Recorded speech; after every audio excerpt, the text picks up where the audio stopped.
20 million पूरा होना चाहिए एक ही दिन में, है ना? और उसमें क्या करने वाले हैं? हम तो शूटिंग करेंगे वहाँ जाके अपनी मूवी का, और आप वहाँ मस्ती करेंगे, है ना? नहीं, हाँ। 1 साल में। 1 साल में। हम कहाँ जा रहे हैं? आप अपने पापा से इंटरव्यू लो।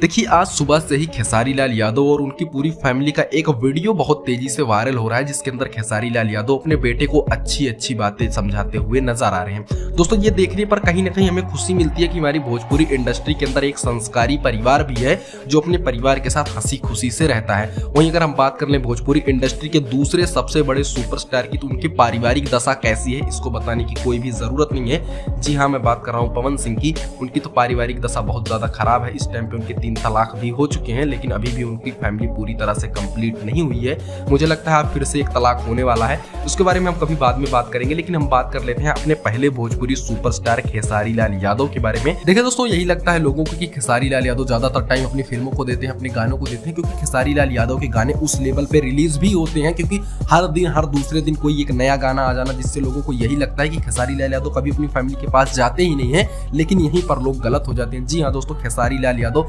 हफ्ते के कम से कम 4 दिन तो अपनी फैमिली के साथ ही गुजारते हैं। दोस्तों, कहीं ना कहीं हमको खेसारी लाल यादव से इस बात की जरूर सीख लेनी चाहिए कि अपनी जिंदगी में आप कितने भी ज्यादा बिजी हो जाएं, लेकिन अपनी निजी लाइफ को कभी इफेक्ट मत होने देना। देखिएगा दोस्तों, खेसारी लाल यादव की फैमिली कितनी ज्यादा हैप्पी है, इसको देखकर दोस्तों कहीं ना कहीं हम लोगों को भी इंस्पिरेशन मिलती है कि अपनी फैमिली में किस तरह से रहना चाहिए। दोस्तों, अगर हम बात कर लें भोजपुरी इंडस्ट्री के अदर सुपरस्टारों की, तो उनकी दशा कैसी है इस बारे में हम आज नहीं बात करने वाले। लेकिन दोस्तों, आपको खेसारी लाल यादव का जो ये नेचर है अपनी फैमिली के साथ रहने का, ये विचार कैसा लगा दोस्तों, को कमेंट करके यार जरूर बताना।